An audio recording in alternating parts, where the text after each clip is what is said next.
അപ്പൊ അതെങ്ങനെയാണ് നമ്മളെ പടികളുമായിട്ട് എങ്ങനെ അത് ബന്ധപ്പെട്ടിരിക്കുന്നു എന്നുള്ള രീതികളും അതിൻ്റെ ഇടയിലൂടെ നമ്മൾ ചർച്ച ചെയ്യപ്പെട്ടു.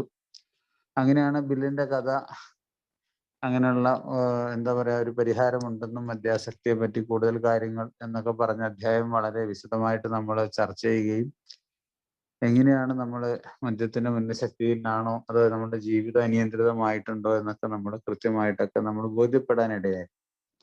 അപ്പോഴാണ് നമുക്ക് ഒരു പരിഹാരത്തെക്കുറിച്ച് നമ്മൾ ചിന്തിക്കുകയും എന്താണ് നമ്മളുടെ പരിഹാരം എന്നുള്ളതിനെ കുറിച്ച് നമ്മൾ കൃത്യമായ ഒരു വ്യക്തത നമ്മൾക്ക് ബിഗ് ബുക്കിലൂടെ നമുക്ക് ലഭ്യമായി.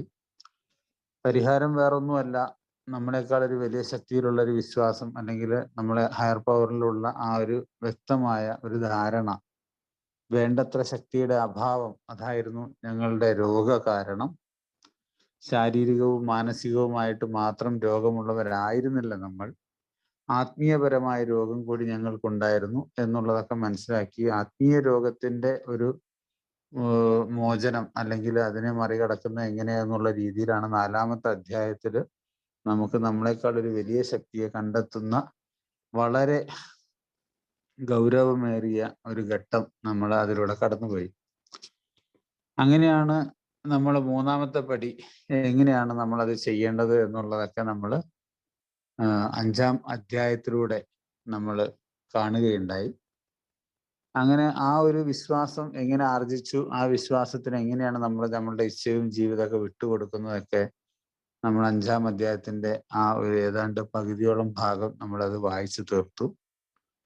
പിന്നെയാണ് നമ്മൾ അതിസൂക്ഷ്മതയോടും ഭയം കൂടാതെയുമുള്ള ഒരു ധാർമ്മിക നിലവാരത്തിന്റെ വിലയിരുത്തലുകൾ. അപ്പൊ ഒരു സാധാരണ രീതിയിലുള്ള ഒരു വിലയിരുത്തൽ മാത്രം പോരാ, കുറ്റമറ്റ രീതിയിലുള്ള ഒരു ധാർമ്മികമായ ഒരു വിലയിരുത്തൽ നമുക്ക് ആവശ്യമുണ്ട്. ആ രീതിയിൽ നമ്മൾ അതിന്റെ കോളം വരച്ച് മിസ്റ്റർ ജോൺ, മിസ്റ്റർ എന്താ പറയാ ജോണും അതുമാതിരി മിസ്റ്റർ ബ്രൗൺസ് എന്നൊക്കെ പറഞ്ഞിട്ട് നമ്മൾ കൃത്യമായ രീതിയിൽ കുറച്ച് ഒരു മോഡലൊക്കെ തന്നു. നമ്മൾ കള്ളികളൊക്കെ വരച്ചു. ഭയം, വിദ്വേഷം, പക, വെറുപ്പ്, അതുപോലെ ലൈംഗികപരമായ പ്രശ്നങ്ങൾ, ഇതൊക്കെ നമ്മൾ വളരെ വ്യക്തമായിട്ട് പല ഭാഗങ്ങളിലായിട്ട് 5-ാം അധ്യായത്തിൽ ചർച്ച ചെയ്തു.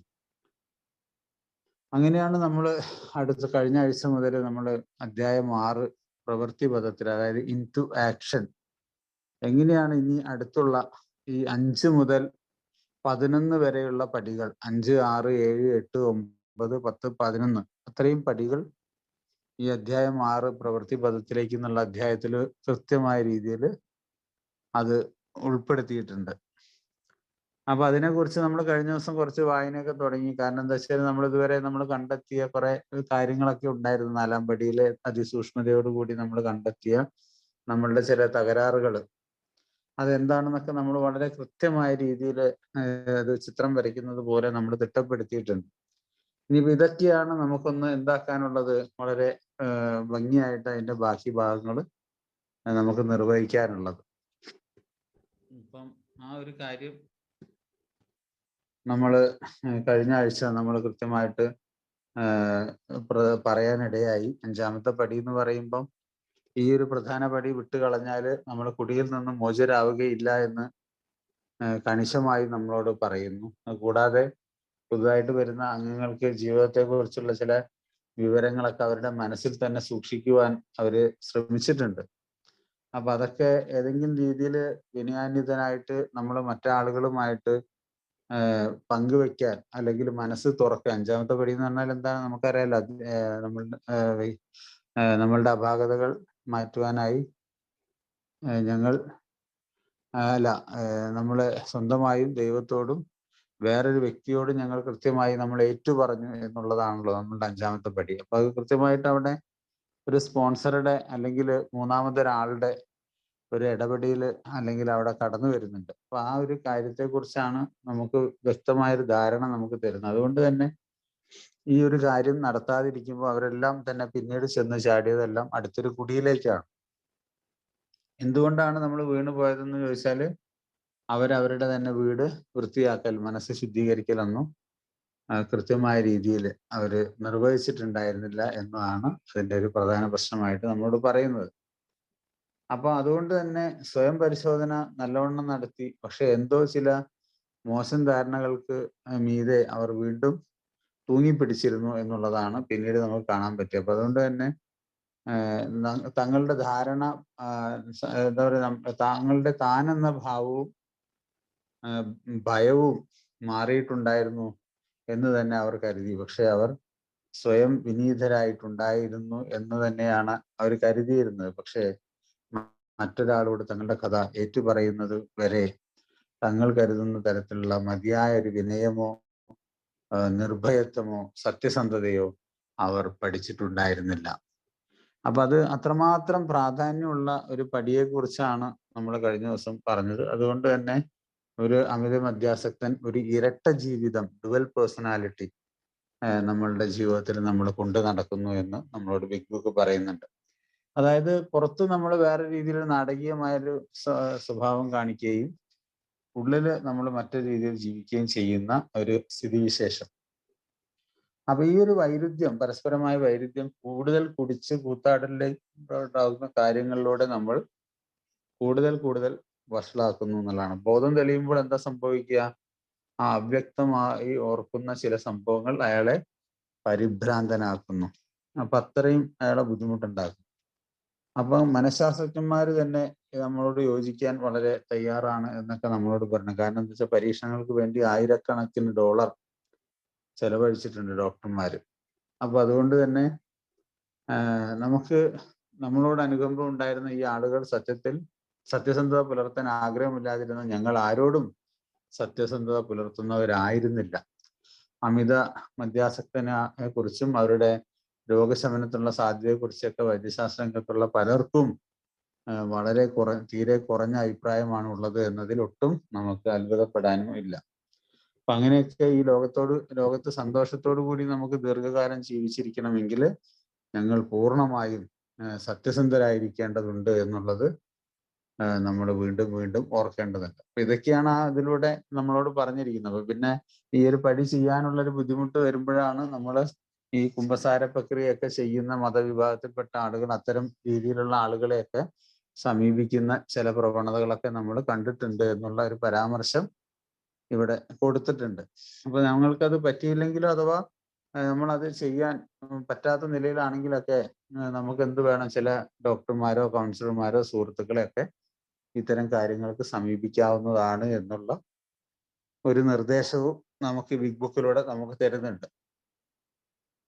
പിന്നെന്താ വെച്ചാല് പല രീതിയിലുള്ള ഏതെങ്കിലും എന്താ പറയാ കുടുംബാംഗങ്ങളെ വ്രണപ്പെടുത്തുന്ന തരത്തിലുള്ളതോ അസന്തുഷ്ടപരമായ രീതിയിലുള്ള ചില കാര്യങ്ങളും ഭാര്യമാരോടും മാതാപിതാക്കളോടൊക്കെ വെളിപ്പെടുത്തരുത്. കാരണം മറ്റൊരാളെ വേദനിപ്പിച്ചുകൊണ്ടോ സമാധാനം നഷ്ടപ്പെടുത്തിക്കൊണ്ടോ സുബോധാവസ്ഥ നമ്മൾ നിലനിർത്തുക എന്ന് പറയുന്നത് ഒട്ടും ആഭികാമ്യമായ കാര്യമല്ല. അപ്പൊ അതുകൊണ്ട് തന്നെ ഞങ്ങളെക്കുറിച്ച് മറ്റാരെങ്കിലുമായി ചർച്ച ചെയ്യുക എന്നത് വളരെ വലിയ അത്യാവശ്യമാണെങ്കിൽ തന്നെ അനുയോജ്യനായ ഒരാളെ അതിനുവേണ്ടി ലഭിക്കാൻ നിവൃത്തിയില്ലാത്ത സാഹചര്യമാണെങ്കിൽ, അല്ലെങ്കിൽ ആ സാഹചര്യത്തിൽ നമ്മൾ ഒറ്റപ്പെട്ടു പോകുന്നത് പലപ്പോഴും സ്വാഭാവികമായിട്ട് കാണാവുന്നതാണ്. അതാണ് സ്ഥിതിയെങ്കിൽ തീർച്ചയായിട്ടും നമ്മൾ എന്ത് വേണം, ഈ ഒരു പടി താൽക്കാലികമായിട്ട് നീട്ടിവെക്കാവുന്നതാണ്.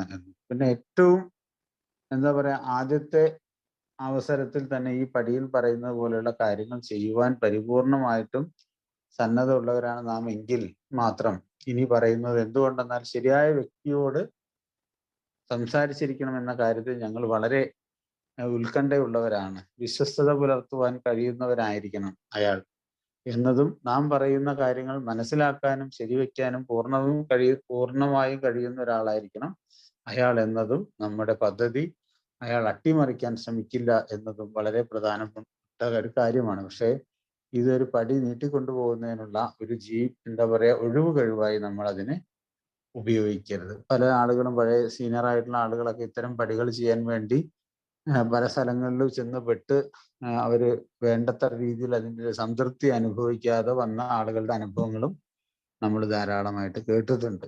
അപ്പൊ അതാണ് അവിടെ പറയാൻ ആഗ്രഹിച്ചത്.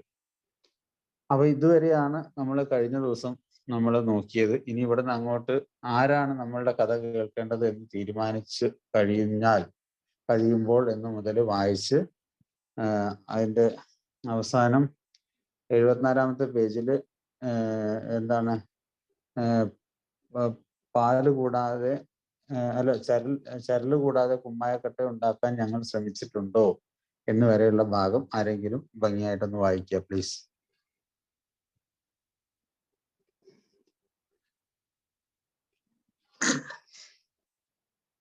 ആരാണ് നമ്മുടെ കഥ കേൾക്കേണ്ടത്?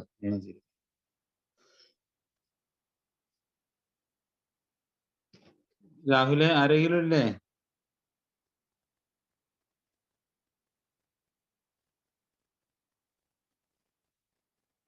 ചേട്ടാ വായിക്കാവോ?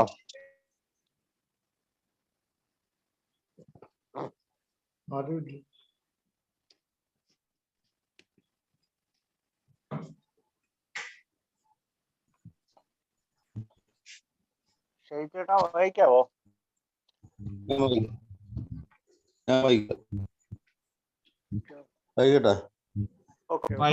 ഹലോ, വായിച്ചോളൂ.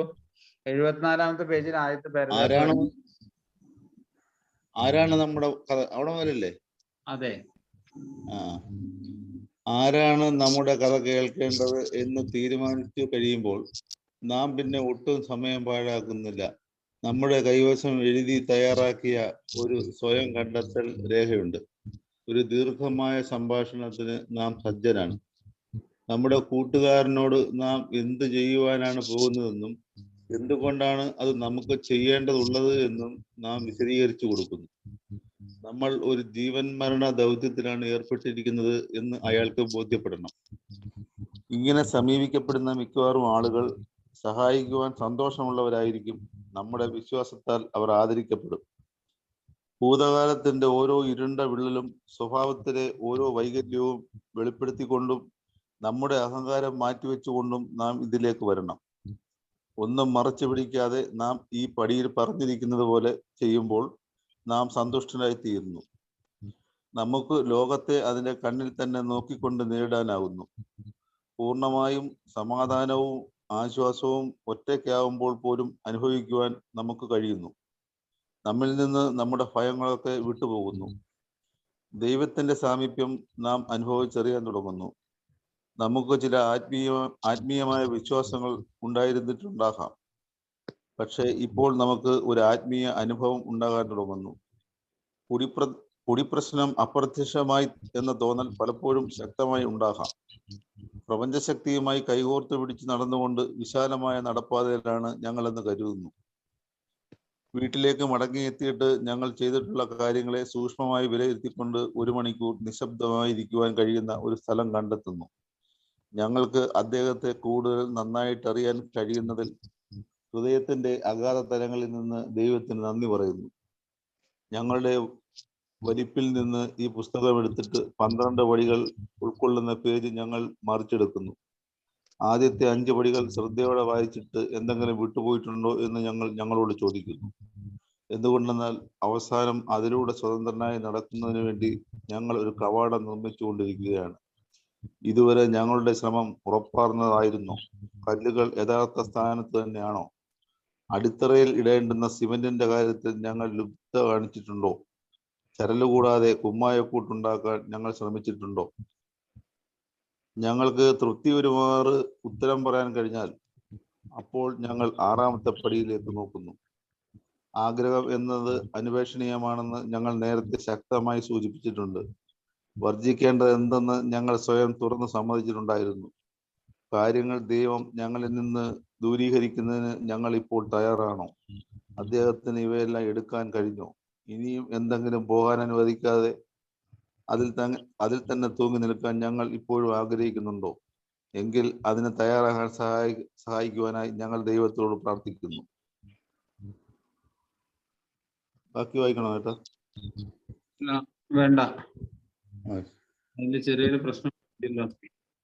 24-ാമത്തെ പേജ് വരെയാണോ വായിച്ചേ? 74-ാമത്തെ പേജിലെ 2-ാമത്തെ പാരഗ്രാഫിന്റെ ലാസ്റ്റ് അവിടെ വരെ.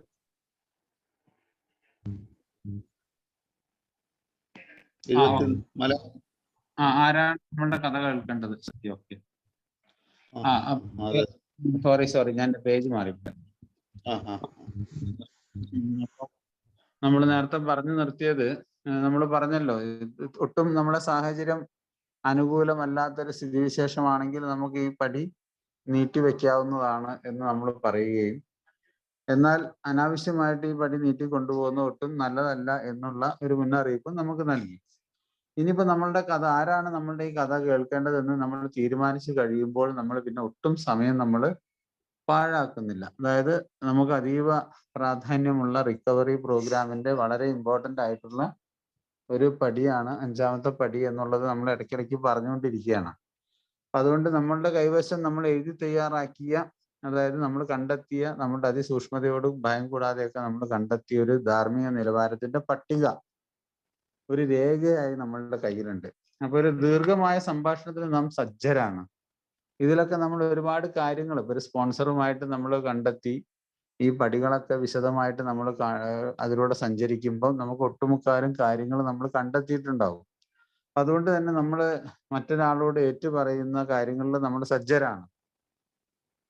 നമ്മുടെ കൂട്ടുകാരനോട് നാം എന്ത് ചെയ്യുവാനാണ് പോകുന്നതെന്നും എന്തുകൊണ്ടാണ് നമ്മൾ അത് ചെയ്യേണ്ടതെന്നുള്ളതൊക്കെ നമ്മൾ വിശദീകരിച്ചു കൊടുക്കുന്നു. അത് ആരോട്? പേയിൽ ഉള്ള ഒരാൾ സ്പോൺസർ ആണെങ്കിൽ നമുക്ക് ഇതൊന്നും അത്ര വിശദീകരിച്ചു കൊടുക്കേണ്ട കാര്യം വരില്ല. പക്ഷെ നമ്മൾ ഇവിടെ പറഞ്ഞ പോലെ ഒരു കുമ്പസാര പ്രക്രിയ പോലെ സുഹൃത്തിനോടോ ഡോക്ടറോടോ കൗൺസിലറോടോ ഒക്കെയാണ് നമ്മൾ ഇത്തരത്തിലുള്ള കാര്യങ്ങൾ നിർവഹിക്കുന്നതെങ്കിൽ അതൊട്ടും തന്നെ ഒരു തെറ്റായ ഒരു അനുഭവത്തിന്റെ ഒരു സാഹചര്യത്തിലേക്ക് അത് കടന്നു പോകരുത് എന്നുള്ള മുന്നറിയിപ്പ് നമ്മുടെ അടുത്ത് ആവർത്തിച്ച് നമുക്ക് നൽകിയിട്ടുണ്ട്.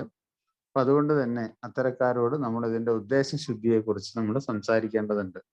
എന്തുകൊണ്ടാണെന്ന് വെച്ചാൽ നമുക്കത് എന്താണ് ചെയ്യുക, നമ്മളെ വിശദീകരിച്ചു കൊടുക്കണം. പിന്നെ നമ്മൾ ഒരു എന്താ പറയാ, നമ്മളുടെ ജീവൻ മരണ ദൗത്യത്തിലാണ് ഏർപ്പെട്ടിരിക്കുന്നതെന്ന് അയാൾക്ക് ബോധ്യപ്പെടണം. നമ്മൾ അതീവ പ്രാധാന്യമുള്ള ഒരു ജീവൻ മരണ പോരാട്ടത്തിലാണ് ആ ഒരു പ്രക്രിയ എന്നുള്ളത് അയാൾക്ക് മനസ്സിലാവണം. ഇങ്ങനെ സമീപിക്കപ്പെടുന്ന മിക്കവാറും ആളുകൾ നമ്മളെ സഹായിക്കാൻ സന്മനസ്സുള്ളവരായിരിക്കും, സന്തോഷമുള്ളവരായിരിക്കും.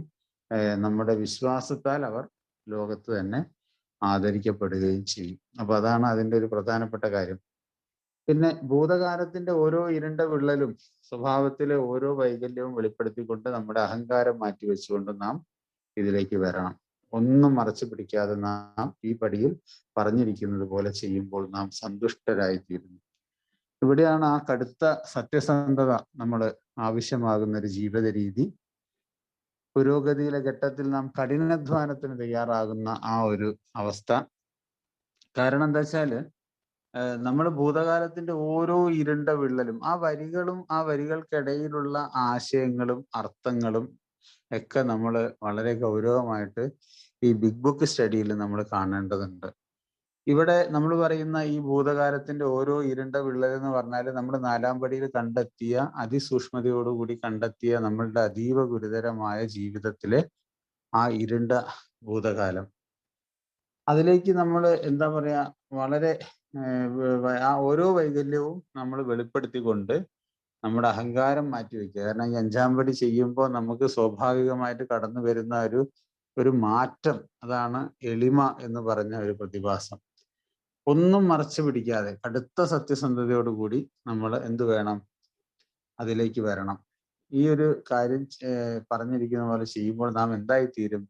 അതീവ സന്തുഷ്ടരായിത്തീരും എന്നുള്ളതാണ്. നമുക്ക് ഈ ലോകത്തിന്റെ അതിന്റെ കണ്ണിൽ തന്നെ നോക്കിക്കൊണ്ട് നേരിടാൻ, നമുക്കിപ്പം അങ്ങനെയൊക്കെ ചെയ്ത ഒരവസ്ഥയിലാണ് നമ്മൾ ഇരിക്കുന്നതെങ്കിൽ ഈ ലോകത്ത് പ്രളയം വന്നാലും ഭൂകമ്പം വന്നാലും ലോകത്തിനെ അതിൻ്റെതായിട്ടുള്ള രീതിയിൽ എന്താണോ സിറ്റുവേഷൻ ആസ് ഇറ്റ് ഈസ്, നമുക്കതിനെ അക്സെപ്റ്റ് ചെയ്യാനുള്ള ഒരു മാനസിക സ്ഥിതിവിശേഷത്തിലേക്ക് നമ്മൾ എത്തിച്ചേരും. അപ്പം അതുകൊണ്ടാണ് പൂർണ്ണമായ ഒരു സമാധാനവും ആശ്വാസവും ഒറ്റയ്ക്കാവുമ്പോൾ പോലും നമുക്ക് അനുഭവിക്കാൻ നമുക്ക് കഴിയുന്നു. പുതിയൊരു സന്തോഷവും സ്വാതന്ത്ര്യവും നാം അനുഭവിക്കാൻ പോവുകയാണ്. അതായത് മനസ്സമാധാനം നാം എന്തെന്നറിയുകയും പ്രശാന്തി എന്ന വാക്കിന്റെ അർത്ഥം നന്നായി ഗ്രഹിക്കുകയും ചെയ്യുന്നു. അത് വെറുതെ കടന്നു വരുന്ന ഒരു സാധനമല്ല. പൂവ് കൊഴിയുമ്പോൾ കായ് ഉണ്ടാകുന്നു എന്ന് പറയുന്നത് പോലെ നമ്മളുടെ ജീവിതത്തിൽ ഉണ്ടാകുന്ന ഒരു മാനസിക, ശാരീരിക, ആത്മീയപരമായ ഒരു പരിണാമത്തിന്റെ ഘട്ടം, ഒരു പൂർണ്ണമായ സമാധാനവും ആശ്വാസവും ഒക്കെ നമ്മൾ ഒറ്റയ്ക്കിരിക്കുമ്പോൾ പോലും നമ്മൾ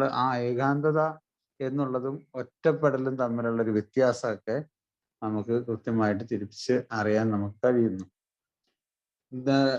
അത് കൂടാതെ നമ്മിൽ നിന്ന് നമ്മുടെ ഭയങ്ങളൊക്കെ വിട്ടുപോകുന്നു. നമ്മളുടെ അനാവശ്യമായ അകാരണമായ ഭയങ്ങളൊക്കെ നമ്മളെ വിട്ടുപോകുന്നു അല്ലേ? ഇതൊക്കെ ഒരു വാഗ്ദാനങ്ങളുടെ അതുമായിട്ട് ബന്ധപ്പെടുത്തി നമ്മൾ വായിക്കേണ്ട കാര്യങ്ങളാണ്. ദൈവത്തിന്റെ സാമീപ്യം നാം അനുഭവിച്ചറിയാൻ തുടങ്ങുന്നു. നമ്മൾക്ക് അസാധ്യമാണെന്ന് തോന്നിയ പല കാര്യങ്ങളും ദൈവം നമുക്ക് വേണ്ടി ചെയ്തു തരുന്നതായിട്ടൊക്കെ നമുക്ക് തോന്നും. പക്ഷെ ഇപ്പോൾ നമുക്ക് ഒരു ആത്മീയമായ അനുഭവം ഉണ്ടാകാൻ തുടങ്ങുന്നു. അതായത് ഫോർത്ത് ഡയമെൻഷൻ ഓഫ് എക്സിസ്റ്റൻസ്, അതായത് നമ്മളുടെ ജീവിതത്തിന്റെ ഒരു നാലാമത്തെ മാനം നമുക്കുണ്ടാകും. കുടിപ്രശ്നം അപ്രത്യക്ഷമായി എന്ന് തോന്നൽ പലപ്പോഴും ശക്തമായി ഉണ്ടാകാം. ദൈവം ഞങ്ങളിൽ നിന്ന് കുടിക്കണമെന്ന ആ ഒരു ആഗ്രഹത്തെ എടുത്തു മാറ്റപ്പെട്ടു. അതാണ് റിക്കവേർഡ് എന്നുള്ള ഒരു പദപ്രയോഗം നമ്മളെ ബിഗ് ബുക്കിൽ പല ഇംഗ്ലീഷ് ടെക്സ്റ്റിലും വരാനുണ്ടായ കാരണം. പ്രപഞ്ചശക്തിയുമായി കൈകോർത്ത് പിടിച്ച് നടന്നുകൊണ്ട് വിശാലമായ നടപ്പാതയിലാണ് ഞങ്ങളെന്ന് കരുതുന്നു. ഒരു വല്ലാത്തൊരു സ്വാതന്ത്ര്യം. ആ ഇടുങ്ങിയ ചിന്തകളൊക്കെ മാറി നമ്മളൊരു വലിയ ഒരു വിശാലമായ ലോകത്തിലേക്ക് നടന്നു നീങ്ങുന്നതായിട്ട് നമുക്ക് തോന്നും. ഇതൊക്കെ ഒരു 10 വട്ടമെങ്കിലും ഈ പാരഗ്രാഫ് വായിച്ചാൽ നമുക്ക് ഒട്ടും കുറഞ്ഞു പോയില്ല എന്നാണ് എൻ്റെ അഭിപ്രായം. വീട്ടിലേക്ക് മടങ്ങി എത്തിയിട്ട് ഞങ്ങൾ ചെയ്തിട്ടുള്ള കാര്യങ്ങളെ സൂക്ഷ്മമായി വിലയിരുത്തിക്കൊണ്ട് 1 മണിക്കൂർ നിശബ്ദമായി ഇരിക്കുവാൻ കഴിയുന്ന ഒരു സ്ഥലം കണ്ടെത്തുന്നു. നമ്മൾ നേരത്തെ ആ ഒരു അത്യാവശ്യം ഇത് വായിക്കുന്ന ആളുകളെ 73-ാമത്തെ പേജിൽ ആ ലാസ്റ്റ് പാരഗ്രാഫിന് തൊട്ട് മുമ്പ് ഒന്ന് അണ്ടർലൈൻ ചെയ്യുക. 5-ാമത്തെ പടി എന്നുള്ളത് അവിടെ കൊണ്ട് അവസാനിക്കുകയാണ്. 6-ാമത്തെ പടിയെ കുറിച്ചാണ് അടുത്ത ആ ഒരു വീട്ടിലേക്ക് മടങ്ങി എത്തിയിട്ട് ഞങ്ങൾ ചെയ്തിട്ടുള്ള കാര്യങ്ങളെ സൂക്ഷ്മമായി വിലയിരുത്തിക്കൊണ്ട് 1 മണിക്കൂർ നിശബ്ദമായി ഇരിക്കുവാൻ കഴിയുന്ന ഒരു സ്ഥലം ഞങ്ങൾ കണ്ടെത്തുന്നു. മെഡിറ്റേഷനാണ്. അതായത് വേറെ ഒന്നുമല്ല, നമ്മൾ 4-ാമത്തെ പടിയിൽ നമ്മൾ കണ്ടെത്തിയ ധാരാളം കാര്യങ്ങൾ 5-ാമത്തെ പടിയിലൂടെ നമ്മളെ സ്പോൺസറുമായിട്ടോ അല്ലെങ്കിൽ മറ്റാളുകളുമായിട്ട് നമ്മൾ തുറന്ന് സംസാരിച്ചതിന് ശേഷമുള്ള നമ്മളുടെ ആ ഒരു സ്ഥിതിവിശേഷം, ഇതെല്ലാം കഴിഞ്ഞ് നമ്മൾ വീട്ടിലേക്ക് മടങ്ങി എത്തുക എന്ന് പറഞ്ഞാൽ പല അർത്ഥത്തിൽ വേണമെങ്കിൽ എടുക്കാം. ആ പടികളൊക്കെ ചെയ്തതിന് ശേഷം നമ്മൾ നമ്മളുടെ യഥാർത്ഥ സ്ഥലത്തേക്ക് തിരിച്ചു വന്നിട്ട് 1 മണിക്കൂർ നമ്മൾ വളരെ ധ്യാനത്തിലോ അല്ലെങ്കിൽ മെഡിറ്റേഷനിലോ അല്ലെങ്കിൽ സൂക്ഷ്മമായ ഒരു അവനവനിലേക്കുള്ള ഒരു അന്വേഷണത്തിന്റെ രീതിയിലൊക്കെ നമ്മൾ ഇരുന്നു കൊണ്ട് ഞങ്ങൾക്ക് അദ്ദേഹത്തെ നന്നായിട്ട് അറിയാൻ കഴിയുന്നതിൽ ഹൃദയത്തിന്റെ അഗാധ തലങ്ങളിൽ നിന്ന് ദൈവത്തിന് നന്ദി പറയുന്നു. കാരണം ഇത്രയൊക്കെ എനിക്ക് ചെയ്യാൻ കഴിഞ്ഞല്ലോ, അതിനുള്ള ഒരു അവസരം തന്നതിനൊക്കെ നമ്മൾ ദൈവത്തിന് നന്ദി പറയുന്നു. എന്നിട്ടോ ഞങ്ങളുടെ വലിപ്പിൽ നിന്ന് ഈ പുസ്തകം എടുത്തിട്ട് 12 പടികൾ ഉൾക്കൊള്ളുന്ന പേജ് ഞങ്ങൾ മറിച്ചെടുക്കുന്നു. നമ്മൾ 12 എന്നുള്ള പുസ്തകങ്ങളിൽ നോക്കിയിട്ട് ഈ ഒരു പേജുകൾ നമ്മൾ മറിച്ചെടുക്കുന്നു. ആദ്യത്തെ 5 പടികൾ ശ്രദ്ധയോടെ വായിച്ചിട്ട് എന്തെങ്കിലും വിട്ടുപോയിട്ടുണ്ടോ എന്ന് ഞങ്ങളോട് ചോദിക്കുന്നു. 6-ാമത്തെ പടിയിൽ നമ്മളുടെ അപാകതകൾ മാറ്റുവാനായിട്ട് നമ്മൾ പൂർണ്ണമായിട്ട് തയ്യാറാവുകയാണ്. അപ്പൊ അതിന് മുന്നോടിയായിട്ട് നമുക്ക് ഈ 5 പടികൾ വീണ്ടും ഒന്ന് നമ്മൾ കൃത്യമായിട്ട് ഒരു ടെക്സ്റ്റ് വൈസ് ആയിട്ടൊന്ന് വായിച്ചതിന് ശേഷം എവിടെയെങ്കിലും നമ്മൾ വിട്ടുപോയിട്ടുണ്ടോ എന്ന് നമ്മൾ നോക്കുന്നു. അങ്ങനെ അത് എന്തുകൊണ്ടെന്നാൽ അവസാനം അതിലൂടെ സ്വതന്ത്രനായി നടക്കുന്നതിന് വേണ്ടി ഞങ്ങൾ ഒരു കവാടം നിർമ്മിച്ചുകൊണ്ടിരിക്കുകയാണ്. കാരണം നമ്മൾ സ്വതന്ത്രമായിട്ട് നമ്മുടെ ലക്ഷ്യമുണ്ട്, ഒരു ടാർഗറ്റ് ഉണ്ട് നമുക്ക്. ആൽക്കഹോളിക് അനോണിമസിൽ നമ്മളുടെ ടാർഗറ്റ് എന്ന് പറയുന്നത് നമ്മൾ എപ്പോഴും പറയും ഒരു വാറണ്ടിയും ഗ്യാരണ്ടിയും ഉണ്ട് എന്ന് നമ്മൾ പറയാറുണ്ട്. മൈക്ക് ആരെങ്കിലും ഒന്ന് ഓഫാക്കും.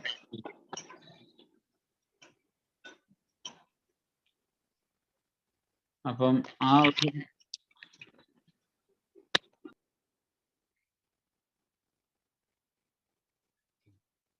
അപ്പൊ ഒരു വാറണ്ടിയും ഒരു ഗ്യാരണ്ടിയും ഉണ്ട് എന്നൊക്കെ പറയുന്ന ആ ഒരു ടാർഗറ്റിലേക്ക് നമ്മൾ എത്തണം. അങ്ങനെ സ്വതന്ത്രമായി നടക്കുന്നതിന് വേണ്ട ഒരു കവാടം നമ്മൾ നിർമ്മിച്ചുകൊണ്ടിരിക്കുകയാണ്. ഇതുവരെ ഞങ്ങളുടെ ശ്രമം ഉറപ്പാകുന്നതായിരുന്നോ? കല്ലുകൾ യഥാർത്ഥ സ്ഥാനത്ത് തന്നെയാണോ? അടിത്തറയിൽ ഇടേണ്ടുന്ന സിമെന്റിന്റെ കാര്യത്തിൽ നമ്മൾ ലുബ്ധ് കാട്ടിയിട്ടുണ്ടോ? ചരല് കൂടാതെ കുമ്മായക്കൂട്ടുണ്ടാക്കാൻ നമ്മൾ ശ്രമിച്ചിട്ടുണ്ടോ? അപ്പൊ ഇവിടെയൊക്കെ ആ വരികൾ നമ്മൾ കൃത്യമായിട്ട് ആലോചിക്കേണ്ടത്, ഞാൻ കടുത്ത സത്യസന്ധത പാലിച്ചിട്ടുണ്ടോ? ശരിയായ രീതിയിൽ ഭയം കൂടാതെയുള്ള ഒരു വിലയിരുത്തൽ നടത്തിയിട്ടുണ്ടോ? മറ്റ് സ്പോൺസറുമായിട്ട് എൻ്റെ 5-ാം പടി കൃത്യമായ രീതിയിൽ ഞാൻ തുറന്നു പറഞ്ഞിട്ടുണ്ടോ? വീണ്ടും വിട്ടുമാറാത്ത എൻ്റെ അപാകതകളെ കുറിച്ച് ഞാൻ കൃത്യമായ ഒരു വിലയിരുത്തൽ നടത്തിയിട്ടുണ്ടോ? എങ്ങനെയൊക്കെയുള്ള പല കാര്യങ്ങളും നമ്മൾ ചെയ്തിട്ടുണ്ടോ എന്നുള്ളതാണ് നമ്മളോട് ചോദിക്കുന്നത്. അപ്പം ഇത്രയുമാണ് നമുക്ക് വായിച്ചത്. ഇനി അടുത്തത് ആ ഒരു ഭാഗം 74-ാമത്തെ പേജിലുള്ളത് വായിക്കും. ആരെങ്കിലും ഒരാൾ വായന പറഞ്ഞു, പ്ലീസ്.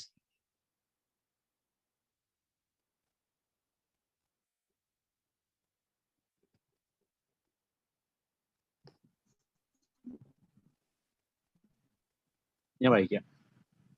റെഡിയാകുമ്പോൾ താഴെ പറയും പ്രകാരം ഞങ്ങൾ പറയുന്നു: എന്റെ ദൈവമേ, എന്നിലുള്ള എല്ലാത്തിൻ്റെയും നന്മയുടെയും തിന്മയുടെയും അധിപൻ അങ്ങായിരിക്കണമെന്ന് ഞാൻ ആഗ്രഹിക്കുന്നു.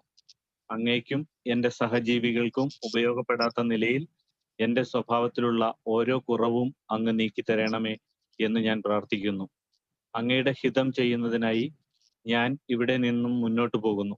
ഇപ്പോൾ ഞങ്ങൾ 7-ാമത്തെ പടി പൂർത്തിയാക്കി. ഇനി ഞങ്ങൾക്ക് കൂടുതൽ പ്രവൃത്തി ആവശ്യമുണ്ട്. ശ്രമം കൂടാതെയുള്ള വിശ്വാസം മൃതതുല്യമാണ് എന്ന് ഞങ്ങൾ കാണുന്നു. നമുക്ക് 8ഉം 9ഉം പടികളിലേക്ക് നോക്കാം. ഞങ്ങൾ ദ്രോഹിച്ച ആളുകളുടെ ഒരു ലിസ്റ്റുണ്ട്. അവരോടൊക്കെ പ്രായശ്ചിത്തം ചെയ്യാനുള്ള സന്നദ്ധതയും ഞങ്ങൾക്കുണ്ട്.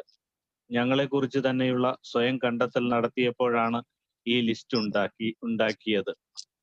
ഞങ്ങൾ ഒരു കഠിനമായ സ്വയം ബോധ്യപ്പെടുത്തലിന് വിധേയരാക്കി. ഇപ്പോൾ ഞങ്ങളുടെ സഹജീവികളുടെ ഇടയിലേക്ക് ചെല്ലുകയും കഴിഞ്ഞ കാലങ്ങളിൽ ചെയ്തിട്ടുണ്ടായിരുന്ന നാശനഷ്ടങ്ങളിലെ തകരാറുകൾ നീക്കുകയും ചെയ്തു. എല്ലാ കാര്യങ്ങളിലും തന്നിഷ്ടം പോലെ ചെയ്യുക എന്ന മട്ടിലുള്ള സ്വാർത്ഥ മോഹത്താൽ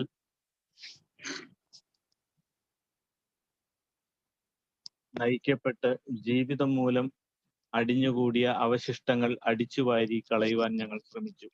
ഇത് ചെയ്യുന്നതിനുള്ള ആഗ്രഹം ഇല്ലെങ്കിൽ അത് വരുന്നത് വരെ ഞങ്ങൾ പ്രാർത്ഥിക്കുന്നു. മദ്യത്തിനുമേൽ വിജയം വരിക്കുന്നതിനു വേണ്ടി എത്ര ദൂരം പോകുന്നതിനും തുടക്കത്തിലെ ഞങ്ങൾ സമ്മതിച്ചിട്ടുണ്ട് എന്നത് ഓർക്കുക.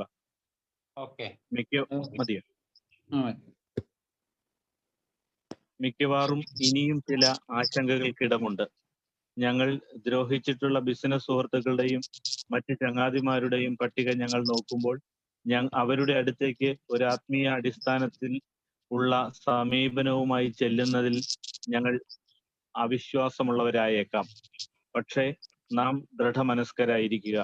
ചില ആളുകളോട് ഈ ആത്മീയ വശം ആദ്യ സമീപനത്തിൽ നാം ഊന്നി പറയാൻ പാടുമില്ല. നാം ഒരുപക്ഷെ അവരുടെ തെറ്റായ മുൻവിധികളിലേക്ക് നയിക്കാം. തൽക്കാലത്തേക്ക് നാം ചെയ്യുന്നത് നമ്മുടെ ജീവിതം ചിട്ടപ്പെടുത്തി ജീവിക്കുവാനാണ്. പക്ഷെ ഇതുകൊണ്ട് മാത്രം എല്ലാം ആയില്ല. നമ്മെ ചുറ്റിപ്പറ്റിയുള്ള ആളുകൾക്കും ദൈവത്തിനും പരമാവധി സേവനം നൽകുന്ന രീതിയിൽ യോഗ്യത നേടുക എന്നതാണ് നമ്മുടെ യഥാർത്ഥത്തിലുള്ള ഉദ്ദേശ്യം. നാം ചെയ്തിട്ടുള്ള അന്യായത്തിന്റെ പേരിൽ ഇപ്പോഴും നമ്മുടെ മുന്നിൽ കേമനാണെന്ന് ഭാവിക്കുകയും നമ്മൾ മതവിശ്വാസികളായി പോയി എന്ന് വിളിച്ചു കൂവുകയും ചെയ്യുന്ന ഒരാളെ നാം സമീപിക്കുന്നത് ഒട്ടും ബുദ്ധിയല്ല. അതൊരു പാഴ്വേലയായിരിക്കും. നമ്മെ മതഭ്രാന്തന്മാരെന്നോ ബോറടിപ്പിക്കുന്ന രീതിയിലുള്ള മതനിഷ്ഠയുള്ളവരെന്നോ മുദ്രകുത്തപ്പെടുന്നതിന് നാം എന്തിനു നിന്നു കൊടുക്കണം? അങ്ങനെയായാൽ ഒരുപക്ഷെ പ്രയോജനകരമായ ഒരു സന്ദേശം എത്തിച്ചു കൊടുക്കുവാനുള്ള അവസരം നാം നഷ്ടപ്പെടുത്തുകയായിരിക്കും. നേരെ മറിച്ച് ഒരു തെറ്റ് ശരിയാക്കാൻ ആത്മാർത്ഥമായി ആഗ്രഹിക്കുന്ന കാര്യത്തിൽ നാം സമീപിക്കുന്ന ആൾ വളരെ തൽപരനായിരിക്കും. നമ്മുടെ ആത്മീയ കണ്ടെത്തലുകളെ കുറിച്ചുള്ള സംഭാഷണത്തെക്കാൾ നാം പ്രകടിപ്പിക്കുന്ന നമ്മളുടെ സന്മനോഭാവത്തിൽ അയാൾ താല്പര്യമുള്ള ആളായിത്തീരും.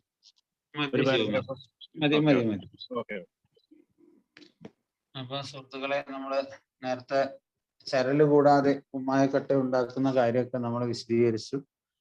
തുടർന്ന് നമ്മൾ പറയുകയാണ്, എന്താണ്? ഞങ്ങൾക്ക് തൃപ്തി വരുമാറ് ഉത്തരം പറയാൻ കഴിഞ്ഞാൽ അപ്പോൾ ഞങ്ങൾ 6-ാമത്തെ പടിയിലേക്ക് നോക്കുന്നു. ഇത് നേരത്തെ നമ്മളിപ്പം വീട്ടിലേക്ക് എത്തിയിട്ട് 1 മണിക്കൂർ ശാന്തമായി ഇരുന്ന് നമ്മളുടെ കുറവുകളൊക്കെ നോക്കി നമ്മൾ അതിനു വേണ്ടി പരിപൂർണമായിട്ട് തയ്യാറാവുകയാണ്. അതൊക്കെ മാറിക്കിട്ടുന്നതിന് വേണ്ടി. അതാണല്ലോ 6-ാമത്തെ പടിയിലേക്ക് നമ്മൾ നോക്കുകയാണ്. ആഗ്രഹം എന്നത് അനുപേക്ഷണീയമാണെന്ന് ഞങ്ങൾ നേരത്തെ ശക്തമായി സൂചിപ്പിച്ചിട്ടുണ്ട്. അതായത് കടുത്ത സത്യസന്ധത ആവശ്യമാക്കുന്ന ഒരു ജീവിത രീതി നമ്മൾ മെനഞ്ഞെടുക്കുന്നതിന് വേണ്ട ഒരു ആഗ്രഹം നമുക്ക് വളരെ അത്യാവശ്യമാണെന്ന് നമ്മൾ നേരത്തെ പറഞ്ഞിട്ടുണ്ട്. വർജിക്കേണ്ടത് എന്തെന്ന് ഞങ്ങൾ സ്വയം തുറന്ന് സമ്മതിച്ചിട്ടുണ്ടായിരുന്നു. വർജിക്കേണ്ടത്. കാരണം നമ്മൾ ഒരുപാട് കാര്യങ്ങൾ റിസെന്റ്മെന്റ്, ഭയം, അല്ലെ വിദ്വേഷം, ഇതൊക്കെ നമ്മുടെ ലിസ്റ്റിൽ നമ്മൾ കണ്ടതാണ്. അപ്പൊ കാര്യങ്ങൾ ദൈവം ഞങ്ങളിൽ നിന്ന് ദൂരീകരിക്കുന്നതിന് ഞങ്ങൾ ഇപ്പോൾ തയ്യാറാണോ? അതായത് നമ്മൾക്ക് ഒരുപാട് അനാവശ്യമായ അപാകതകൾ, നമ്മൾ ഒരുവിധം കാര്യങ്ങളൊക്കെ നമ്മൾ എഴുതി തയ്യാറാക്കി മറ്റാളുകളുമായിട്ട് നമ്മൾ സംസാരിച്ച് മനസ്സ് തുറന്ന് എല്ലാം കഴിഞ്ഞാൽ പോലും ചില വൈകല്യങ്ങൾ മനസ്സിന്റെ ആ ഒരു തലത്തിൽ നമ്മൾ താലോലിച്ചുകൊണ്ട് ഒരു സുഖം പകരുന്ന, അല്ലെങ്കിൽ നമ്മൾക്കത് വിട്ടുമാറാതെ അതൊന്നും കുഴപ്പമില്ല, അതൊക്കെ കയ്യിലിരിക്കട്ടെ, അതൊന്നും അത്ര വലിയ പ്രശ്നങ്ങളല്ല എന്ന രീതിയിൽ നമ്മൾ വീണ്ടും ഒന്ന് താലോലിക്കുന്ന കാര്യങ്ങളൊക്കെ വിട്ടുമാറാതെ ഇരിക്കുന്നുണ്ടോ എന്നുള്ളതൊക്കെ നമ്മൾ കൃത്യമായിട്ട് നോക്കി, അത് കൂടാതെ അദ്ദേഹത്തിന് ഇതൊക്കെ നമ്മൾ വിട്ടുകളയാൻ നമ്മൾ തയ്യാറായിട്ടാണോ നിൽക്കുന്നത്, അദ്ദേഹത്തിന് അവയെല്ലാം എടുക്കാൻ കഴിഞ്ഞോ, ഇനിയും എന്തെങ്കിലും പോകാൻ അനുവദിക്കാതെ അതിൽ തന്നെ തൂങ്ങി നിൽക്കാൻ നമ്മൾ ഇപ്പോഴും ആഗ്രഹിക്കുന്നുണ്ടോ എങ്കിൽ അതിന് തയ്യാറാകാൻ സഹായിക്കുവാനായി ഞങ്ങൾ ദൈവത്തോട് പ്രാർത്ഥിക്കുന്നു. ഈ 6ാമത്തെ പടി എന്ന് പറഞ്ഞാൽ ഫൊർഗോട്ടൻ സ്റ്റെപ്സ് 6ഉം 7ഉം വളരെ ചെറിയ 2 പാരഗ്രാഫിലാണ് നമ്മൾ ഇവിടെ കൊടുത്തിരിക്കുന്നതെങ്കിലും 12-12 എന്ന് പറഞ്ഞ പുസ്തകത്തിൽ ഒരുപാട് പേജുകളോട് കൂടിയിട്ടുള്ള വിശദീകരണത്തിലാണ് ഈ 6ഉം 7ഉം പടികൾ നമ്മൾ അതിൽ കൊടുത്തിരിക്കുന്നത്. അപ്പൊ അത് നമ്മൾ അതിൽ ബന്ധപ്പെട്ട് വായിക്കേണ്ടത് നിർബന്ധമാണ്. അപ്പൊ ഇവിടെ നമ്മളോട് വളരെ ലഘുവായിട്ടാണ് ഈ കാര്യങ്ങൾ പറഞ്ഞ് കടന്നു പോകുന്നത് എന്നുള്ളത് നമ്മൾ പ്രത്യേകം എടുത്ത് ശ്രദ്ധിക്കേണ്ട ഒരു കാര്യമാണ്. നമ്മൾ 4-5 പടികളൊക്കെ കഴിയുമ്പോൾ നമുക്ക് തോന്നും നമ്മളിപ്പോ എല്ലാം ക്ലിയർ ആയി എന്നൊക്കെ തോന്നുമെങ്കിലും നമ്മളുടെ സ്വകാര്യതയിൽ ഇപ്പോഴും താലോലിച്ച് നമ്മൾ കൊണ്ടു നടക്കുന്ന വൈകല്യങ്ങൾ ധാരാളമുണ്ട്. അപ്പൊ റെഡി ആകുമ്പോൾ, ഇതൊക്കെ കഴിഞ്ഞ് നമ്മൾ റെഡി ആകുമ്പോൾ എന്താ വേണ്ടത്? ഇതൊരു പരസ്പരം കോംപ്ലിമെന്ററി ആയിട്ട് നിൽക്കുന്നതാണ്. എന്താണ് 6ഉം 7ഉം? നമ്മൾ ഇതൊക്കെ റെഡിയായി നിൽക്കുമ്പോൾ നമ്മൾ എന്ത് താഴെ പറയും പ്രകാരം ഞങ്ങൾ പറയുന്നു. ഇവിടെയാണ് 7ാം പടി പ്രാർത്ഥന, അതായത് 7th സ്റ്റെപ്പ് പ്രയർ എന്ന് പറയുമ്പോൾ. ഒരുപാട് പ്രയറുകൾ ഉണ്ടെങ്കിലും കുറച്ചും കൂടി വ്യക്തമായിട്ട് ബിഗ് ബുക്കിൽ ഈ ഒരു പ്രയർ നമ്മളോട് പറയുന്നത് എന്താണ്? എൻ്റെ ദൈവമേ, എന്നിലുള്ള എല്ലാത്തിൻ്റെയും നന്മയുടെയും തിന്മയുടെയും അധിപൻ അങ്ങായിരിക്കണമെന്ന് ഞാൻ ആഗ്രഹിക്കുന്നു. അങ്ങേക്കും എൻ്റെ സഹജീവികൾക്കും ഉപയോഗപ്പെടാത്ത നിലയിൽ എൻ്റെ സ്വഭാവത്തിലുള്ള ഓരോ കുറവും അങ്ങ് നീക്കിത്തരയണമേ എന്ന് ഞാൻ പ്രാർത്ഥിക്കുന്നു. അതൊരു പ്രാർത്ഥനയാണ്, 7ാം പടി പ്രാർത്ഥന. നമ്മൾ ഇതെല്ലാം നേരത്തെ പറഞ്ഞ മാതിരി ഒരുങ്ങി കഴിഞ്ഞതിന് ശേഷം നമ്മൾ ഈ ഒരു പ്രാർത്ഥനയോട് കൂടി നമ്മൾ 7ാമത്തെ പടി, അങ്ങയുടെ ഹിതം ചെയ്യുന്നതിനായി ഞാൻ ഇവിടെ നിന്ന് മുന്നോട്ട് പോകുന്നു. അപ്പോൾ ദൈവഹിതം എന്താണെന്ന് അറിഞ്ഞുകൊണ്ട് ചെയ്യാനുള്ളതിന് വേണ്ടി നമ്മൾ പൂർണ്ണമായിട്ടും നമ്മൾ മുന്നോട്ട് പോകുന്നു. ഇപ്പോൾ ഞങ്ങൾ 7ാമത്തെ പടി പൂർത്തിയാക്കി. ഇപ്പൊ ഈ ബിഗ് ബുക്കിൽ പടികൾ എവിടെയാണെന്ന് ചോദിക്കുമ്പോൾ ഇതൊക്കെ വായനേന്റെ ഇടയിൽ ഒരു പെന്നും പെൻസിലൊക്കെ എടുത്ത് വായിക്കണം എന്ന് പറയുന്നത് അതുകൊണ്ടാണ്. അപ്പൊ അവിടെ നമ്മൾ കൃത്യമായിട്ട് അണ്ടർലൈൻ ചെയ്യുക. ഇവിടെ നമ്മൾ 7ാമത്തെ പടി പൂർത്തിയാക്കി. ഇപ്പോൾ ഇനി ഞങ്ങൾക്ക് കൂടുതൽ പ്രവൃത്തി ആവശ്യമുണ്ട്, അല്ലേ?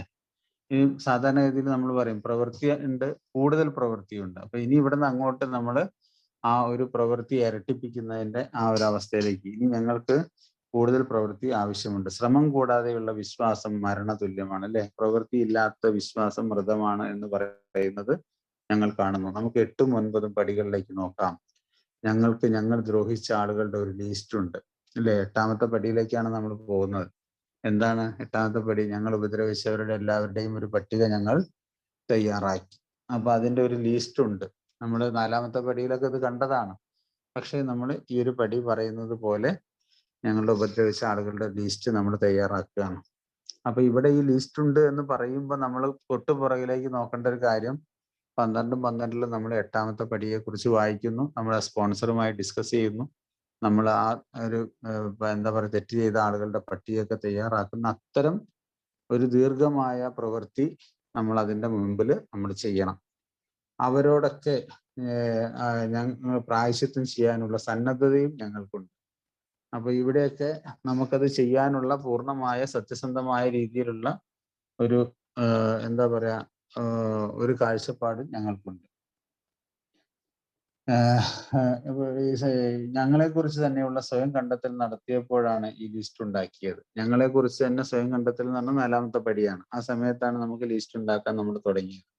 ഞങ്ങൾ ഒരു കഠിനമായ സ്വയം ബോധ്യപ്പെടലിന് വിധേയമാക്കി ഞങ്ങൾ ഞങ്ങളുടെ സഹജീവികളുടെ ഇടയിലേക്ക് ചെല്ലുകയും കഴിഞ്ഞ കാലങ്ങളിൽ ചെയ്തിട്ടുണ്ടായിരുന്ന നാശനഷ്ടങ്ങളിലെ തകരാറുകൾ നീക്കുകയും ചെയ്തു. എല്ലാ കാര്യങ്ങളിലും തന്നിഷ്ടം പോലെ ചെയ്യുക എന്ന മട്ടിലുള്ള സ്വാർത്ഥമോഹത്താൽ നയിക്കപ്പെട്ട് ജീവിതം മൂലം അടിഞ്ഞുകൂടിയ അവശിഷ്ടങ്ങൾ അടിച്ചുവാരി കളയുവാൻ ഞങ്ങൾ ശ്രമിച്ചു. അല്ലെ, സ്വാർത്ഥ രീതിയിലുള്ള പ്രവൃത്തി കൊണ്ട് നമ്മൾ ചെയ്തു കൂട്ടിയ കാര്യങ്ങളൊക്കെ നമ്മൾ കാണുകയും അതെല്ലാം അതിൻ്റെയൊക്കെ അവശിഷ്ടങ്ങളൊക്കെ അടിച്ചുവാരി തൂത്തുകളയാൻ ഞങ്ങൾ ശ്രമിച്ചു.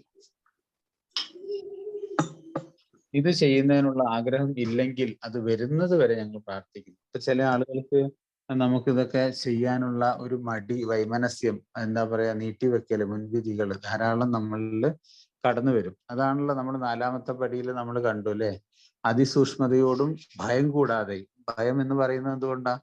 നമ്മളുടെ മനസ്സ് പറയും നമുക്ക് അത്രയൊന്നും വേണ്ട, ബുദ്ധി പറയും നമുക്ക് അത്ര തീരെ വേണ്ട. അങ്ങനെയുള്ളൊരു സംഘടനകളിൽ നമ്മളുടെ ആ ഒരു ഉദ്ദേശശുദ്ധി പലപ്പോഴും ഇടയിൽ നിന്ന് പോകാറുണ്ട്. അപ്പൊ അവിടെയൊക്കെ നമുക്കൊരു അസാധാരണമായിട്ടുള്ള ഒരു പ്രവൃത്തി നമുക്ക് അവിടെ കാഴ്ചവെക്കേണ്ടതുണ്ട്. അപ്പൊ അതുപോലെയാണ് ഇവിടെയും ഈ 8ഉം 9ഉം പടിയിലൊക്കെ നമ്മൾ വരുമ്പോൾ തീർച്ചയായിട്ടും നമ്മൾ ഇത് ചെയ്യുന്നതിനുള്ള ആഗ്രഹങ്ങൾ നമുക്കില്ലെങ്കിൽ അത് വരുന്നത് വരെ അത് തൃപ്തി വരുമാറ്, അല്ലെങ്കിൽ അതുവരെ നമ്മൾ എന്ത് വേണം? പ്രാർത്ഥിക്കണം. മദ്യത്തിന് മേൽ വിജയം വരിക്കുന്നതിന് വേണ്ടി എത്ര ദൂരം പോകുന്നതിന് തുടക്കത്തിലേ ഞങ്ങൾ സമ്മതിച്ചിട്ടുണ്ടെന്ന് ഓർക്കുക. നമ്മൾ ആദ്യമേ നമ്മൾ പറഞ്ഞിട്ടുണ്ട് അല്ലേ, ഞങ്ങൾക്കുള്ളത് നിങ്ങൾക്കും വേണമെന്ന് നിങ്ങൾ തീരുമാനിച്ചിട്ടുണ്ടെങ്കിൽ അതിനു വേണ്ടി നിങ്ങൾ എത്ര ദൂരം പോകാനും നിങ്ങൾ ആഗ്രഹമുള്ളവരായിരിക്കണം. അപ്പൊ അത് നമ്മൾ ഇവിടെ ഒന്ന് വീണ്ടും ഓർക്കുന്നത് നല്ലതാണ്. മിക്കവാറും എന്താ പറയാ, ഇനിയും ചില ആശങ്കകൾക്ക് ഇടമുണ്ട്. അതായത് ഇതൊക്കെ കഴിഞ്ഞാലും നമുക്ക് ഇനിയും ചില ആശങ്കകൾക്കൊക്കെ ഇടമുണ്ട്. കാരണം എന്താ, ഞങ്ങൾ ദ്രോഹിച്ചിട്ടുള്ള ബിസിനസ് സുഹൃത്തുക്കളുടെയും മറ്റു ചങ്ങാതിമാരുടെയും പട്ടിക ഞങ്ങൾ നോക്കുമ്പോൾ അവരുടെ അടുത്തേക്ക് ഒരു ആത്മീയ അടിസ്ഥാനത്തിലുള്ള സമീപനവുമായി ചെല്ലുന്നതിൽ ഞങ്ങൾ അവിശ്വാസമുള്ളവരായേക്കാം. പക്ഷെ നാം ദൃഢമനസ്കരായിരിക്കുക. നമ്മൾ ഈ ഒരു കാര്യം മിക്കവാറും എന്താ പറയുക, പല ആശങ്കകളൊക്കെ നമ്മുടെ മുമ്പിൽ വരും. ഇനിയിപ്പോ അത് അയാള് ഇപ്പൊ എൻ്റെ അടുത്ത് കുറെ തെറ്റുകളൊക്കെ ചെയ്തിട്ടുണ്ട്, ഇനിയിപ്പോ അതിന്റെ പേരിൽ ഞാനിപ്പോ അയാളുടെ പേര് മാപ്പ് പറയണോ? അതല്ലെങ്കിൽ ഞാൻ ചെയ്തതിനേക്കാളും കൂടുതൽ അവൻ എന്നെ പറ്റിച്ചിട്ടുണ്ട്, അല്ലെങ്കിൽ അവൻ എൻ്റെ അടുത്ത് വാങ്ങിയ കാശ് അവൻ തിരിച്ചു തന്നിട്ടില്ല, അല്ല അവൻ എനിക്ക് എൻ്റെ കുടുംബത്തിൽ കുറെ ഉപദ്രവം ചെയ്തിട്ടുണ്ട്. ഇങ്ങനെയൊക്കെയുള്ള ഒരുപാട് ന്യായീകരണങ്ങളിൽ നമ്മൾ പെട്ടുപോകുന്നത് സാധാരണ ഒരു സ്വാഭാവികമായിട്ടുള്ള കാര്യമാണ്. അപ്പോഴാണ് ഞാൻ എൻ്റെ സ്പോൺസറുമായിട്ട് ഈ കാര്യം പങ്കുവെച്ചത് ഓർക്കുന്നത്. ഞാൻ ചോദിച്ചു, അങ്ങനെയാകുമ്പോൾ നമ്മുടെ ബിഗ് ബുക്കിലൊക്കെ അല്ലെങ്കിൽ മറ്റു ലിറ്ററേച്ചറുകളിലൊക്കെ പറയുന്നുണ്ട്, നമ്മുടെ റോഡിന്റെ നമ്മളുടെ വശം, നമ്മളുടെ സൈഡ് മാത്രം നമ്മൾ എന്ത് ചെയ്യുക? അടിച്ചു വാരുക. മറ്റേ സൈഡ് നമ്മളുടെ ഉദ്ദേശമല്ല. മറ്റൊരു കാര്യം പറയുകയാണെങ്കിൽ, നമ്മളോട് തെറ്റ് ചെയ്ത ആളുകളോട് നമുക്ക് തിരിച്ചെന്ത് തെറ്റുകൾ അല്ലെങ്കിൽ അവരോട് അതിന് ശിക്ഷ കൊടുക്കാൻ നമ്മളാരും ഈ ഭൂമിയിൽ അതിനുള്ള പ്രാപ്തിയുള്ളവരല്ല.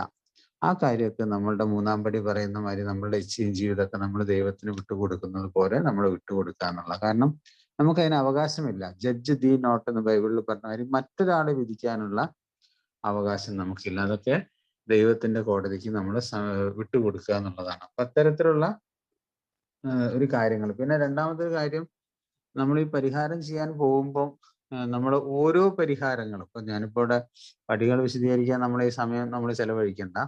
എന്നാലും ചില കാര്യങ്ങൾ സാങ്കത്യം നമ്മൾ പറഞ്ഞു പോകുന്നത് നല്ലതാണ്. അപ്പോൾ ഓരോ പടികൾ ചെയ്യുമ്പോൾ, പ്രത്യേകിച്ച് 8, 9 പടികൾ ചെയ്യുമ്പോൾ അതിൽ ഫിനാൻഷ്യൽ അമെൻമെന്റ്, അതുപോലെ ഇമോഷണൽ ആയിട്ടുള്ള നമ്മളുടെ അമെൻമെന്റുകൾ, വളരെ പ്രത്യേകിച്ച് ഓരോരോ കാര്യങ്ങളിലും നമ്മൾ അമെൻമെന്റുകൾ ചെയ്യുന്നത് വ്യത്യസ്തമായ രീതിയിലായിരിക്കും. ഓരോ ആളുകളോട് നമ്മൾ അമെൻമെന്റ് ചെയ്യുന്നതും വ്യത്യസ്തമായ കാര്യങ്ങളിലായിരിക്കും. അപ്പൊ അതുകൊണ്ട് ഓരോ അമെൻസും നമ്മൾ ചെയ്യുന്നതിന് മുന്നേ നമ്മൾ പ്രീ ഡിസ്കസ്ഡ് ആയിരിക്കണം. അതായത് നമ്മളെ സ്പോൺസറുമായിട്ട് അത് ഡിസ്കസ് ചെയ്തതിന് ശേഷം നമ്മൾ പോവുക എന്നുള്ളത് ഒരു പ്രത്യേകമായ നിർദ്ദേശം നമ്മൾ പറയാറുണ്ട്. അതല്ലെങ്കിൽ എന്താ സംഭവിക്കുക വെച്ചാൽ അത് വേണ്ടത്ര രീതിയിൽ ആ ഉദ്ദേശശുദ്ധി അവിടെ നടക്കാതെ പോകും. അപ്പം അതുകൊണ്ട് ആത്മീയപരമായിട്ട് നമ്മൾ ചെല്ലുമ്പം അവരാരും അത്തരത്തില് നമ്മളോട് വിശ്വാസം കാണിക്കുന്നവരാവാൻ സാധ്യതയില്ല. പക്ഷെ നമ്മൾ ദൃഢമനസ്കരായിരിക്കുക. അത് അണക്കെട്ടിലേക്ക് അർപ്പിച്ച വെള്ളം പോലെയാണ്. അതിനിപ്പം അവിടെ കറണ്ട് ആവുമോ, അതല്ല വെള്ളം തമിഴ്നാട് കൊണ്ടുപോകുമോ, അതൊന്നും നമ്മളെ വിഷയമല്ല. അപ്പൊ നമ്മൾ നമ്മളുടെ കാര്യങ്ങൾ ചെയ്യുക എന്നുള്ളതാണ് പ്രധാനപ്പെട്ട കാര്യം. പിന്നെ ചില ആളുകളോട് ഈ ആത്മീയ വശം ആദ്യ സമീപനത്തിൽ നാം ഊന്നി പറയേണ്ടതില്ല. കാരണം പറയാൻ പാടുമില്ല. നമ്മൾ അങ്ങനെ പറഞ്ഞു കഴിഞ്ഞാല് അവർ ചിലപ്പോൾ അത് ഉൾക്കൊള്ളാൻ സാധ്യതയില്ല. അവർ പുച്ഛത്തോടു കൂടി നമ്മളെ എന്താക്കും, അവർ നമ്മളെ ചിലപ്പം നമ്മളെ നിരുത്സാഹപ്പെടുത്താൻ സാധ്യതയുണ്ട്. അപ്പൊ അതുകൊണ്ട് ഒറ്റയടിക്ക് നമ്മൾ ചെയ്യുക എന്നുള്ളതല്ല, ചിലപ്പോഴൊക്കെ നമ്മൾ എന്താക്കേണ്ടി വരും, നമ്മൾ ചില സമയം, അതാണ് ഞാൻ നേരത്തെ പറഞ്ഞത്, നമ്മൾ കൃത്യമായൊരു മുന്നൊരുക്കം ഇക്കാര്യത്തിൽ ആവശ്യമുണ്ട് നമ്മൾ പറയാം. നാം ഒരുപക്ഷെ അവരെ തെറ്റായ മുൻവിധിയിലേക്ക് നയിക്കാം. തൽക്കാലത്തേക്ക് നാം ചെയ്യുന്നത് നമ്മുടെ ജീവിതം ചിട്ടപ്പെടുത്തി ജീവിക്കാനാണ്, അല്ലാതെ മറ്റൊരാളെ നന്നാക്കൽ നമ്മളെ പരിപാടിയല്ല. നമ്മളെ മനസ്സ് ശുദ്ധീകരിക്കുക. നേരത്തെ നമ്മൾ പറഞ്ഞില്ലേ, ഈ പടിയിൽ നിന്ന് വിട്ടു നിൽക്കുകയാണെങ്കിൽ തീർച്ചയായിട്ടും അയാൾ കുടിയിൽ ചെന്ന് ചാടുമെന്ന് ഞങ്ങൾ ഉറപ്പാണെന്ന്. അപ്പൊ അതുപോലെ നമ്മളുടെ ഭാഗം വൃത്തിയാക്കുക. പക്ഷെ ഇതുകൊണ്ട് മാത്രം എല്ലാം ആയില്ല. നമ്മെ ചുറ്റിപ്പറ്റിയുള്ള ആളുകൾക്കും ദൈവത്തിനും പരമാവധി സേവനം നൽകുന്ന രീതിയിൽ യോഗ്യത നേടുക എന്നതാണ് നമ്മുടെ യഥാർത്ഥത്തിലുള്ള ഉദ്ദേശം.